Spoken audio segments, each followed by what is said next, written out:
सबसे प्रार्थना है इस नवीन वर्ष के प्रारंभ में ही कसम खाइए, कभी भी किसी भी स्थिति में मैं कभी पराई माता बहनों के साथ व्यभिचार नहीं करूंगा।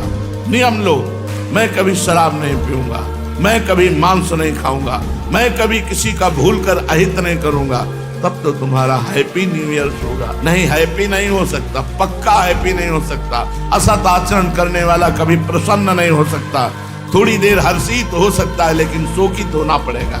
सबसे प्रार्थना है यदि आप ये हैप्पी न्यू ईयर मनाएंगे तो हैप्पी तभी होगा जब भगवान का नाम कीर्तन करवाइए, 24 घंटे नाम कीर्तन करवाइए।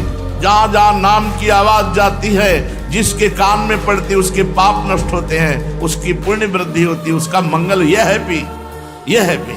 शराब पीना हैप्पी नहीं, मांस खाना हैप्पी नहीं, व्यभिचार करना हैप्पी नहीं, उद्दंडता करना। आप देखो नए नए सैकड़ों बच्चे ऐसे नशे करेंगे कि घर तक पहुंचना मुश्किल हो जाएगा।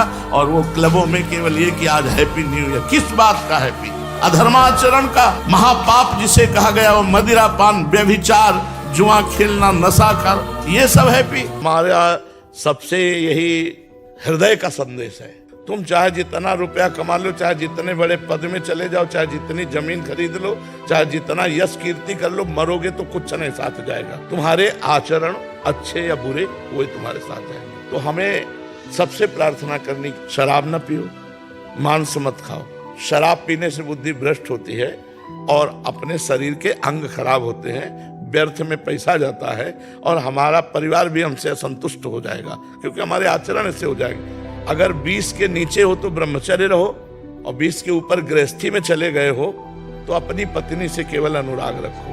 अगर हमारे प्रति तनिक भी श्रद्धा है तो शराब पीना बंद कर दो, मांस खाना बंद कर दो, दूसरे की माता बहनों की तरफ गंदी दृष्टि देखना बंद कर दो, नाम जप करो। विद्यार्थी हो तो पढ़ाई ही तुम्हारी पूजा है, अध्यापक हो तो पढ़ाना ही तुम्हारी पूजा है, किसान हो तो खेती करना तुम्हारी पूजा है, व्यापारी हो तो व्यापार करना पूजा है, अधिकारी हो, सैन्य बल में हो तो हमारे देश की सुरक्षा करना ही तुम्हारी पूजा है। सब स्वस्थ रहो, सबको आनंद मिले, ऐसा जीवन चलाओ। ये गंदी बातें छोड़ दो, यही हमारी प्रार्थना है। बिना भजन के आप में पावर नहीं आएगा और बिना पावर के कोई संकल्प रुकता नहीं है।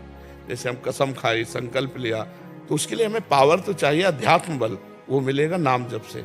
जितना नाम जप करोगे, श्री हरिवंश नाम बल लहो, अपने मन भाई सब कहो, रहो शरण हरिवंश की।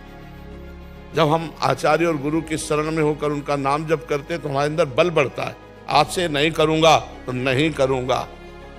अब बल नहीं, हमने कसम खाया और मन ललचा रहा तो 2 दिन 4 दिन 10 दिन लड़ेंगे, इसके बाद फिर गिर जाएंगे।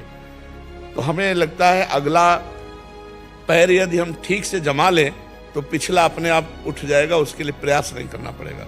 तो हमें कसम खाने की जरूरत नहीं है, हमें नियम में आने की जरूरत है। हम इतने माला गुरु मंत्र जपेंगे, नाम जप करेंगे तो हमारे अंदर बल आएगा। उसी बल से, बिना भजन के बच्चा काम नहीं बनने वाला। पक्का मान लो